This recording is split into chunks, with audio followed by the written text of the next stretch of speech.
본문에 있는 말씀을 가지고 스스로 말하지 않고 라는 제목으로 함께 은혜 받기를 소망합니다. 우리는 살면서 가끔 이라는 감탄사를 자낼 때가 있습니다. 언제가 그럴까요? 대표적으로 두 가지 경우가 있다고 하는데, 첫 번째는 우리 할렐루야 성가대처럼 찬양이나 음악을 들을 때 이렇게 자기도 모르게 무의식 가운데 고개를 끄덕이면서 이런 반응이 나온다고 합니다. 멜로디나 가사에 심취될 때 추억이 생각나고 또 새롭게 신선한 감성이 충만케 된 까닭이겠지요. 두 번째는 종교라고 합니다. 새로운 이치나 깨달음을 얻을 때 영혼 깊은 곳에서 나오는 탄식과 무릎을 치는 그 새로운 그 깨달음이 자신도 모르게 감탄과 탄성으로 그 의성으로 이렇게 내는 소리라고 합니다. 오늘 본문 지난 몇 주에 걸쳐서 예수 그리스도는 많은 성경 지면을 할애하면서 보혜사 성령 하나님, 그 진리의 하나님에 대해서 언급하시고 당시의 제자들뿐만 아니라 2000년이 지난 오늘을 사는 우리 그리스도인들에게 그 보혜사 성령님이 어떠한 분이신지, 진리의 영이신 그분이 어떠한 분이신지 우리에게 가르쳐 주고 계십니다. 그럼 본론으로 이제 들어가고자 원합니다. 진리의 성령님은 첫 번째 우리와 밀접한 그 관계 속에서 어떤 역할을 하시는지 첫 번째 제목 다 같이 한번 읽어볼까요? 시작. 모든 가치체계를 전도하시는 성령님.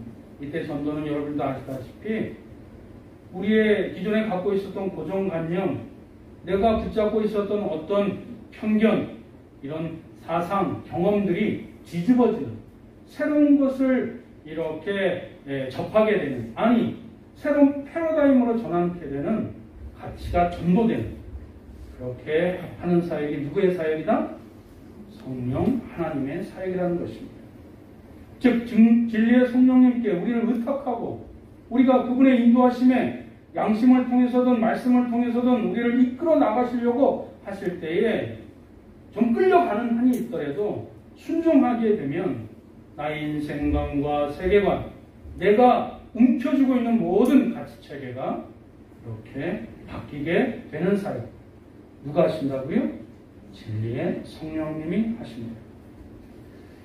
뚱딴지같이 불교계 얘기를 해서 죄송합니다만은 예전에 이런 말을 여러분들이 들어보신 적이 있으실 거예요. 물은 물이요, 산은 산이다. 들어보셨지요? 불교계 유명한 스님이 성철 스님이 하셨어요. 그래서 지극히 당연한 말이잖아요. 물은 물이고 산은 산이다. 근데 불교계 큰 스님이 말씀하시니까 뭔가 좀 심오한 뜻이 담겨져 있을 것 같고, 그래서 잠시 멈춰서서 골똘히 생각하게 만듭니다. 사실은 이 말은 성철 스님 자신이 한 말이 아니라 불교계의 유명한 법서인 금강경에서 나온 한 대목 가운데 하나입니다. 즉 그 말을 풀어서 결론적으로 얘기하면 물은 물이요, 산은 산이로되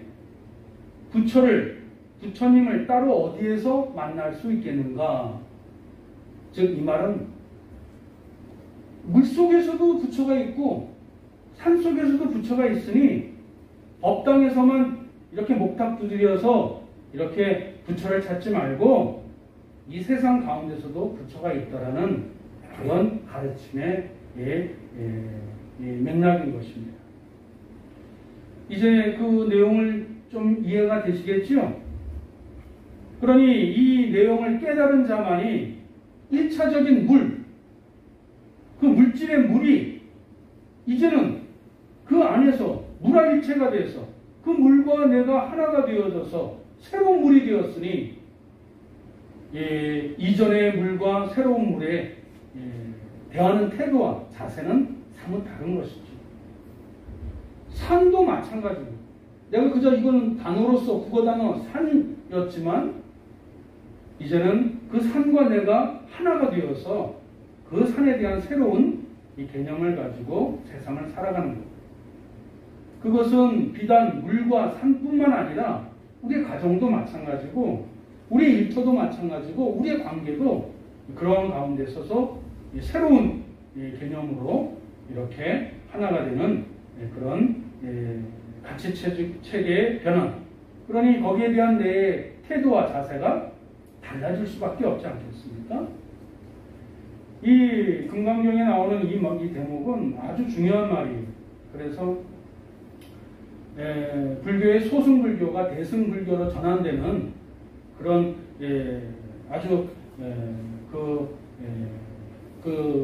획기적인 그 가르침 가운데 하나가 이 표현이었고, 그리고 이것은 비단 종교계만 있는 것이 아니라 제가 좀 분수 넘게 얘기할 수도 있겠지만 사실 제가 과학을 잘 몰라요. 근데 최근에 어떤 물리학자가 여러분 양자역학이라는 말 들어보셨어요? 저 잘 몰라요. 근데 그분이 아주 쉽게 간단하게 설명을 해주시더라고요. 그런데 이 말이 내가 성경에서 읽었었던 말하고 너무 비슷해. 아니 그리고 불교에서 말하는 이 표현하고 너무 비슷한 거예요.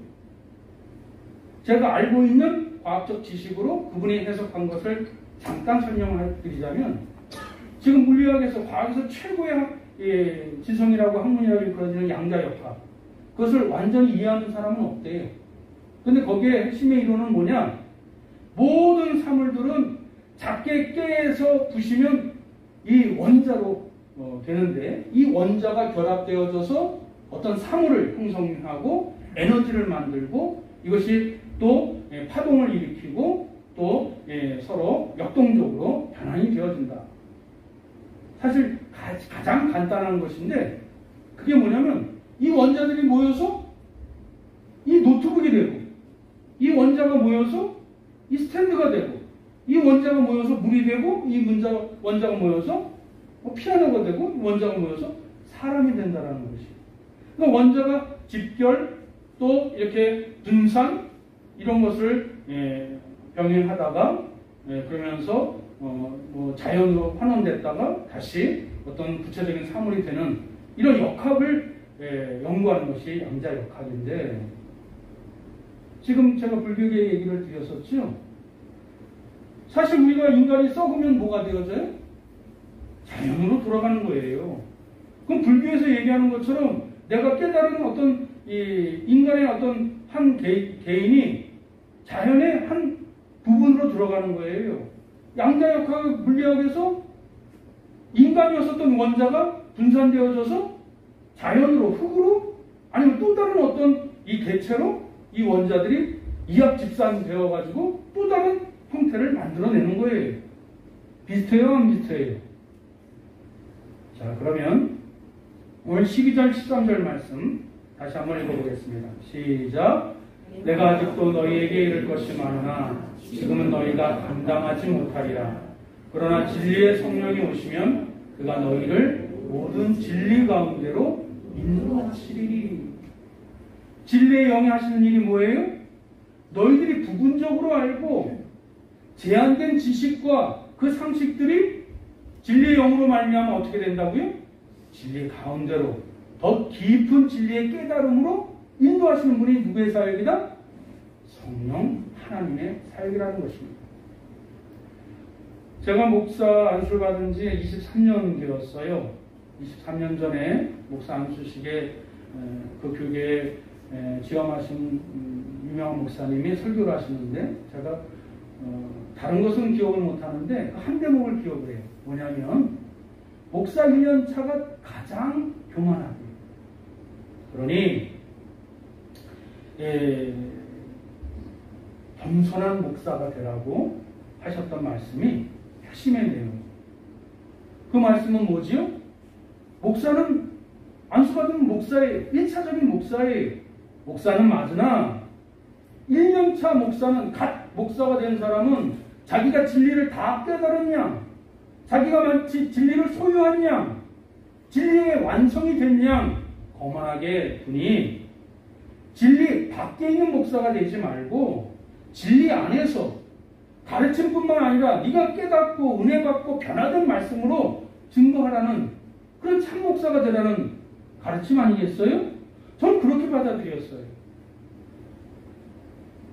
진리의 성령님이 오시면 똑같은 사람이지만, 똑같은 성도지만, 똑같은 목사지만 그 진리의 인도하신 가운데 참 진리, 바른 진리 가운데로 이렇게 이끌어 주시는, 내가 알고 있었고 내가 깨달았었던 모든 사상과 가치와 경험들이 뒤집어지고 변화되어서 성령의 진리대로 온전히 가치가 전도되어지는, 내가 고집부리고 내가 잘난 척하고 내가 다 소유한 양 아집을 부렸었던 모든 것들이 이합집산되어서 새로운 거룩한 가치체계로 변화시켜 주시는 이 사역을 누가 하신다고요? 성령 하나님이 하신다는 이야기입니다. 예수님께서 성령님을 보혜사 성령님을 진리의 영이라 말씀하셨다면 우리가 성령 충만하다는 이야기는, 우리가 성령님을 만난다는 얘기는 누굴 만난다는 이야기예요? 진리와의 만남을 얘기를 해주고 있습니다. 즉 내가 갖고 있는 재능이나 내가 갖고 있는 지식이나 내가 알고 있는 어떤 또 체험이나 내가 지금 속해 있는 직업, 이 모든 것들이 내 개인의 영달과 유익을 위해서 사용되어지는 것이 아니라 그 모든 것들이 성령님의 이끌림을 받아서 하나님의 뜻을 분별하고 내 은사와 재능들이 이 하나님의 그 진리 가운데 바르게 실현할 수 있도록 도와주는 사역이 바로 성령 하나님의 사역이라는 것입니다. 그러니 내가 갖고 있는 은사와 경험과 지식과 이 직업을 통해서 내가 하나님의 뜻 가운데 바르게 다듬어지고 성장하고 성숙해야 하는 진리의 훈련장으로 누가 이끄신다? 성령 하나님이 이끄신다라는 것입니다. 이것이 진리의 영이신 성령님이 우리를 진리 가운데로 인도하시고 진리 한가운데로 거하게 하시고, 우리가 무슨 생각을 하든 무슨 사상을 갖든 무슨 직업을 갖든 그 모든 것을 하나님의 뜻을 찾고 발견하고 그리고 진리를 위한 도구로 사용케 하여 주신다는 의미가 되는 것입니다. 만약 인간 자기 자신의 모든 가치관의 으뜸이 그리고 핵심이 돈이 최고다, 건강이 최고다, 또는 성공과 행복이 최고다에 꽂혀 있다면 인생의 어느 순간에 돈과 성공, 행복이 무너질 때가 있어요? 없어요? 있지요. 그러니 그 가치관으로 살던 인간은 반드시 추락하게 되어 있습니다. 심지어는 극한 선택까지 하게 됩니다. 안타깝게도 몇 주 전에 어느 한 바다로 뛰어든 일가족의 이야기, 이 매스컴을 통해서 우리가 잘 알고 있지요. 알고 보니까 도박을 했어요. 알고 보니까 돈을 탕진했어요. 외제차까지 탔는데 목사가 이런 말을 해서 죄송합니다만은 자기만 죽으면 되지 왜 배우자까지, 아니 자기 어린 자식까지 그런 극한 상황까지 몰고 가요? 그 가치관이 무너졌기 때문에 그래요. 그 세계관이 무너졌기 때문에 자기뿐만 아니라 자기 자식까지, 가정까지 몰살시키는 이런 나라까지 떨어지게 되는 그 경우를 우리는 보게 됩니다. 남의 이야기라고요? 여러분은 지금 생명이 붙어 있지만 어느 순간에 우리의 생각이, 우리의 어떤 이 정서가 나라까지 떨어져 본 적은 없으신가요? 그러나 우리의 가치관과 인생관을 진리에 꽂아둔다면 하나님은 무너지는 존재가 아니시기, 그 진리는 아침에 다르고 저녁에 다른 조변석계하는 변화무쌍한 그런 성질의 것이 아니기에 우리의 환경의 변화로 인해 좀 불편하고 힘든 일은 발생할 수 있어도 우리의 정신과 사상, 영혼은 결코 누구에게도 빼앗길 수 없게 된다는 것입니다. 오히려 그 어려운 상황과 환경으로 인해서 우리가 갖고 있는 진리관, 우리가 무장된 진리가 더욱더 칼을 날카롭게 하는 것처럼 더 나에게 맞닥뜨리는 상황을 직면할 수 있고, 그것을 뛰어넘을 수 있고, 아니 그것을 대체하여 승리를 거머쥐어 그 진리를 주신 하나님께 엎드려 감사를 드릴 수 있게 되는 것입니다. 또 내 심령은 더욱더 그 말씀으로 이렇게 대응하니, 이렇게 반응하니, 이렇게 살아보니 되더라, 승리하게 되더라, 강건해지더라. 그래서 내 내면이 더욱더 성장되어지고 성숙되어지고 그 내면이 강성해지는 그런 내적 체험을 바로 성령 하나님이 우리를 이끄셔서 마침내 완성시켜 주시는 그 결과물, 열매 가운데 하나인 것입니다. 또 한 가지 우리가 놓쳐서는 안 되는 부분이 있습니다. 즉 예수 그리스도를 알지 못하던 자가 주님을 믿고 성령님을 만나면 진리를 접하는 말할 수 없는 큰 기쁨을 누리게 됩니다. 그러니 평소에 경험하지 못했었던 그 흥분과 기쁨 때문에 마치 자기가 진리를 다 안 것이냐 착각할 때가 바로 그때예요. 자기와 생각이 다름을, 자기의 시간관과 다름을 갖고 있는 사람을 매도하는 그때가 바로 그때예요. 잘못된 자로 매도하고 독선을 부를 때가 바로 그 순간이에요. 자기의 주관적인 어떤 영적 체험만을 절대화하는 우를 범하는 순간이 바로 그때예요. 또 바른 신앙에서 이단으로 사이비로 빠지는 순간도 바로 이때인 것입니다. 그러니 이때 가장 조심하지 않으면 안 되는 것입니다. 우리가 성령 하나님을 경험하게 될 때 체험하는 기쁨은 때로는 펄쩍펄쩍 뛰면서 춤을 출 수가 있어요. 손을 들어서 찬양을 부르면서 입으로 남들이 알아듣지 못하는 방언으로 기도도 할 수 있어요. 마치 사도행전에서 유대인들이 세수에 취한 자루다 라고 지적질하면서 이렇게 이상한 행동을 한다고 그렇게 지탄을 받을 수도 있어요. 그러나 이러한 모든 것들은 성령 충만의 자연적인 현상이지, 그러나 성령 충만의 전부의 모습은 아닌 것이고, 성령 충만의 완성의 모습은 결코 아니라는 것입니다. 왜냐하면 성령 충만은 감정의 영이 아니라 성령은 무슨 영이에요? 진리의 영이기 때문에 그렇습니다. 우리 자신이 어떤 깨달음과 어떤 새로운 가치체계가 전환되어져서 내가 두려워하고 내가 무지했었고 내가 알지 못했던 새로운 세계를 접하게 됐을 때 그 깨닫는 기쁨이 이렇게 감정이 고조되는 그 감정의 기쁨에만 안주만 시켜주시는 것이 아니라 나를 진리 한가운데로 더 깊은 깨달음으로 우리를 이끌어내어 주시고, 우리가 교회 안에서뿐만 아니라 교회 밖 내 삶의 현장에서, 그것이 가정이든 일터이든 학교이든 그 말씀의 진리를 내 삶 가운데 적용해서 말씀대로 살아갈 수 있도록 이끌어 주시는 분이 누구시라고요? 보혜사 성령 하나님이신 것입니다. 그러니 바로 이것이 우리가 진리의 기쁨 가운데서도 차분하게 더 깊은 진리로 우리를 인도하여 주시는 진리의 성령님의 이끄심을 우리가 더더욱 겸손하게 받아들여야 될 이유가 바로 여기에 있는 것입니다. 두 번째, 진리의 영이신 성령님은 두 번째 제목 다 같이 한번 읽어봅니다. 시작. 자의로 말하지 않으시는 성령님. 그렇습니다. 성령님은 자기 자의로 이렇게 멋대로 말씀하시지 않으시는 분이 성령 하나님이십니다. 사랑하는 성도 여러분, 바르지 못한 말이나 거짓말이 우리가 물건을 훔치는 도둑질보다 더 큰 해악을 끼치는 경우가 있을까요? 없을까요? 있습니다. 가령 누군가의 집에 도둑이 들었다고 한번 생각해 봅시다. 얼마나 안타깝고 속상하겠어요. 분명히 그 피해자는 잠도 잘 못 잘 것입니다.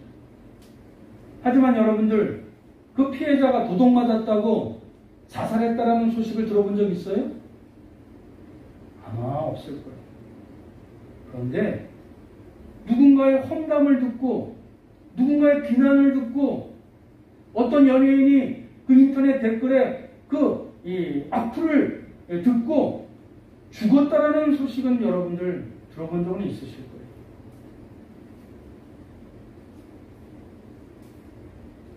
마태복음 12장 36절 37절 다 같이 한번 읽어봅니다. 시작. 내가 너희에게 이르노니 사람이 무슨 무익한 말을 하든지 심판날에 이에 대하여 신문을 받으리니 내 말로 의롭다함을 받고 내 말로 정죄함을 받으리라. 여기서 우리가 아주 중요한 진리 한 가지를 배우게 됩니다. 하나님의 심판은 우리가 모두가 심판대에 앞에 서게 되는데 이것이 하나님의 정의지요. 그러나 예수 그리스도를 믿는 자들은 그것이 단순한 재판이 아니라 우리가 의의 연류관 또 하나님의 귀한 그 은총을 받게 되는 구원의 완성을 이루게 되는 그 심판에 우리가 앞에 서게 되는 것입니다. 그런데 오늘 본문에 있는 말씀 주님께서 뭐라고 말씀하셨어요? 하나님의 심판은 우리의 행동에 대한 심판이기 이전에 우리가 내뱉은 말에 대한 심판이라는 것을 우리는 반드시 기억해야 된다는 것입니다. 인간 행동의 해악보다 말의 해악이 더 크다는 것을 주님께서 제자들에게 가르쳐 주신 말씀입니다. 예수 그리스도께서도 성령 하나님께서 하시는 사역에 대해서 이렇게 말씀하셨어요. 13절 한 번 더 읽겠습니다. 시작.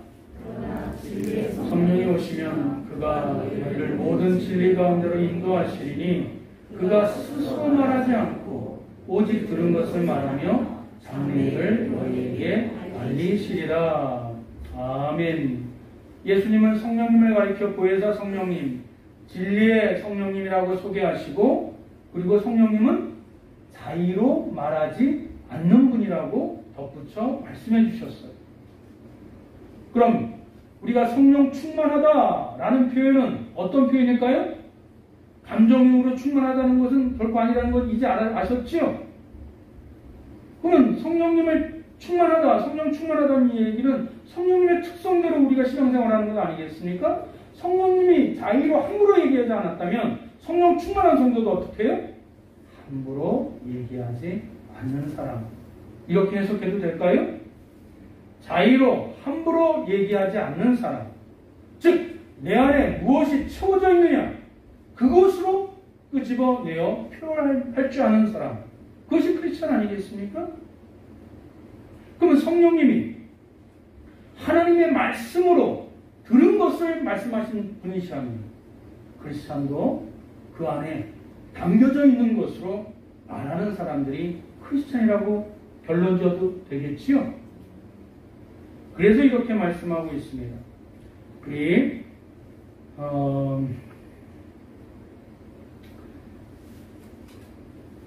좀 넘어가서 3번까지 우리 3번 제목 한번 읽어볼까요? 3번 시작. 오직 들은 것만 말하시는 성령님. 13절 넘어가서 마태복음 12장 34절 35절 PPT 한번 해주세요. 다 같이 한번 읽어보겠습니다. 시작. 독사의 자식들아 너희는 악하니 어떻게 선한 말을 할 수 있느냐. 이는 마음에 가득한 것을 입으로 말함이라.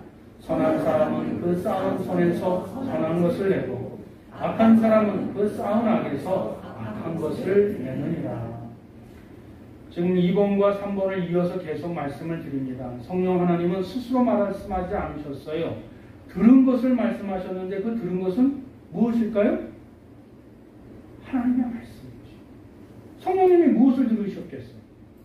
그러니까 자기 안에 채워져 있는 것, 들은 것을 가지고 말씀하시는 분이 성령 하나님이시니 우리가 성령 충만하다, 성령님의 이끄심을 받는다, 성령님께 의탁한다, 그러한 자들은 진리 가운데로 계속 들어가게 되는 것이죠. 사랑하는 성도 여러분, 그러면 내 안에 무엇이 채워져 있느냐? 그것에 따라서 우리가 말하고 우리가 진리 안에 거하고 성령 충만한 그 핵심의 내용은 내 안에 무엇을 채워넣느냐? 그것으로 귀결해도 되겠지요? 그렇습니다. 이제 말씀을 맺겠습니다. 전에도 한번 예화를 들었지만 미국에서 한번 태풍이 불면 나무가 뿌리채 뽑아져요. 물론 태풍이 강해서도 이겠지만 여러분 이 뉴스에서 이렇게 화면을 영상을 보시면 그 나무가 뿌리채 뽑혀질 때 그 뿌리가 뽑혀지는 장면 그거 보셨어요? 그 주변에 있는 잔디밭까지 다 들어서 뽑히지요? 이 얘기는 뭐지요? 뿌리가 어떻게 펴져 있어요? 깊이 붙여 있지 않고 옆으로 편만하게 퍼져 있다는 것을 보여주는 단적인 예예요. 미국은 정말 비옥한 땅이에요. 옥토와 같은 땅이에요. 제가 살고 있었던 버지니아나 텍사스 같은 경우도 그렇게 비옥한 땅입니다. 그런데 그래서 나무가 울창하게 자라요. 큰 거목이 되어져요. 아주 좋은 유익한 은총이지. 그런데 너무 옥토와 같고 환경이 좋으니까 이 뿌리가 나무의 뿌리가 깊이 내리지 않아요.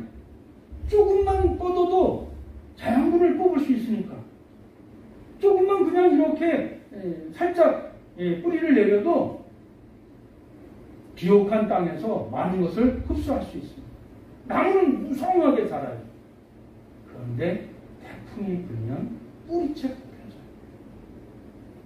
근데 우리나라는 어떨까요? 우리나라는 그렇게 곱게 자라는 나무는 별로 없어요. 삐뚤빼뚤해요. 바람도 많아요. 그리고 사계절이 뚜렷하니 겨울에는 추워서 나무들이 삐쩍 말라요. 그러나 비가 오고 또 여름이 되면 이 나무들이 어떤 속성을 가져요?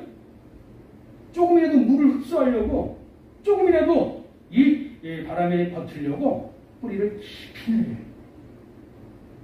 그래서 태풍이 오더라도 나무가 부러질 망정 뿌리채 뽑혀지지는 않아요. 사랑하는 성도 여러분, 목사인 제가 무엇을 여러분에게 말씀드리겠습니까? 우리 인생도 마찬가지입니다. 하나님의 말씀에 깊이 뿌리 내리지 않으면 내 정체성이 어느 순간에 흔들릴 때가 있어요.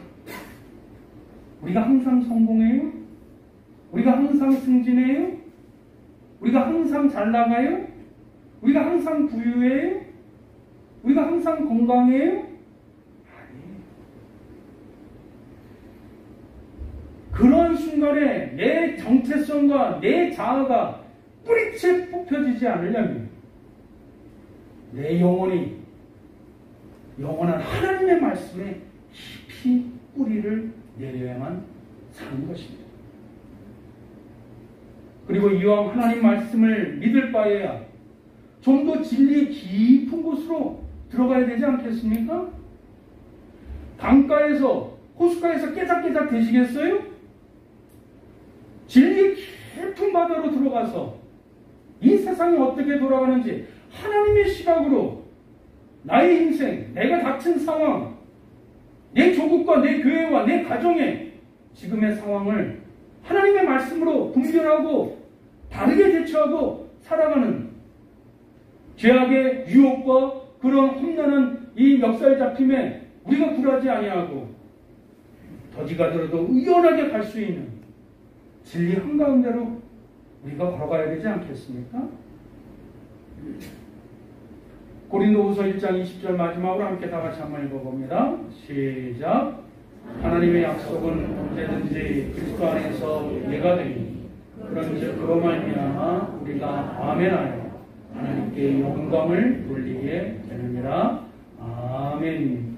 하나님의 약속은 어떻다고요? 얼마든지 그리스도 안에서 뭐가 된다고요? 예가 된다. 이때 얘는 다 같이 한번 따라하세요. 손가락을 이렇게 하고 따라하세요. 예스. 하나님의 약속은 언제든지 그리스도 안에서 어떻게 된다고요? 예스. 아멘. 하나님의 약속은 우리가 그 말씀을 붙잡고 아멘으로 화답한 믿음의 사람들은 내 심령에 하나님의 말씀을 내 마음에 새긴 자들은 그리스도 안에서 어느 순간에 항상 예스 하나님께서 성취하여 주시고 응답하여 주시고 그리고 그것을 이루어 주신다고 분명하게 말씀해 주셨으니 우리가 그것을 아멘 그리 될지어다 라고 믿음으로 화답하고 반응을 하면 이 모든 것이 하나님께 영광이 되느니라. 마치 내 자식 뭐 하나라도 바리바리 싸주시는 친정어머니, 이 본가 어머니의 심정처럼 오히려 싸주고도 그 부모가 기뻐하고 이 더욱더 이렇게 즐거워하시는 것처럼 우리가 하나님의 말씀을 진리로 받아 그리고 더 깊은 진리의 바다로 항해를 하게 될 때 오히려 하나님께서 기뻐하시고 우리가 아멘으로 받는 이 모든 것들로 영광 돌리게 되실 줄 믿습니다. 사랑하는 성도 여러분, 날씨가 무더워집니다. 또 코로나가 유행이라고 이렇게 소문도 흉흉합니다. 경제도 여러 가지 쉽지 않습니다. 그럼에도 불구하고 우리의 시선은, 우리의 신령은 이러할 때일수록 좌로나 우로나 치우치지 아니하고 내 시선을 빼앗기지 아니하고 더 하나님의 말씀에 집중하여 흔들리지 않는 신앙으로 여러분의 가정을 지키시고 여러분의 신령을 지키시고 여러분의 일터를 지키시고 여러분의 신앙을 지키시는 복된 생애가 되시길 주님의 이름으로 축원드립니다. 아멘. 기도하겠습니다. 사랑과 은혜가 충만하신 여호와 하나님, 보혜사 성령 하나님은 이 땅 가운데 예수 그리스도를 믿음으로 고백한 자 신령 가운데 들어오셔서 우리가 갖고 있었던 이기적이고 또 제한되고 또 편만했었던 이 모든 고정된 가치체계를 다 뒤집어 놓아 새로운 세계 또 바른 이 이치로 또 정확한 진리 가운데로 전도시키시는 성령 하나님이신 줄 깨달았사오니 하나님 자기가 스스로 안다 교만하지 않게 허락하여 주시고 오히려 하나님의 말씀으로 말미암아 겸허하게 그분의 인도하심에 의탁하고 순종함으로 말미암아 더 큰 진리의 바다로 더 큰 은혜의 바다로 항해할 수 있는 믿음의 성도들 되게 하여 주옵소서. 자유로 말하지 아니하시는 성령님, 오직 들은 것만 말씀하시는 성령님을 따라 오직 하나님의 말씀으로 성령 충만하여 내 속에 담겨져 있는 것으로 말하게 하시고 하나님의 말씀을 온전히 들어 그것으로 내 인생을 살아갈 수 있는 기초가 되고 터전이 될 수 있도록 성령 하나님 인도하여 주옵소서. 세상에 여러 가지 많은 흉흉한 소문과 또 으르렁거리면서 나를 잡아먹을 듯이 이런 어떤 두려움과 불안과 초조가 엄습한다 할지라도 오직 빛 대신 주님의 말씀을 붙잡고 성령 하나님이 손붙잡아 인도하시는 대로 이 험한 인생을 우리가 넉넉히 또 평안 가운데 살아갈 수 있도록 성령 하나님 이끌어 인도하여 주시옵소서. 주님이 그리하여 주실 줄 믿사오며 주 예수 그리스도의 이름으로 간절히 기도드리옵나이다. 아멘.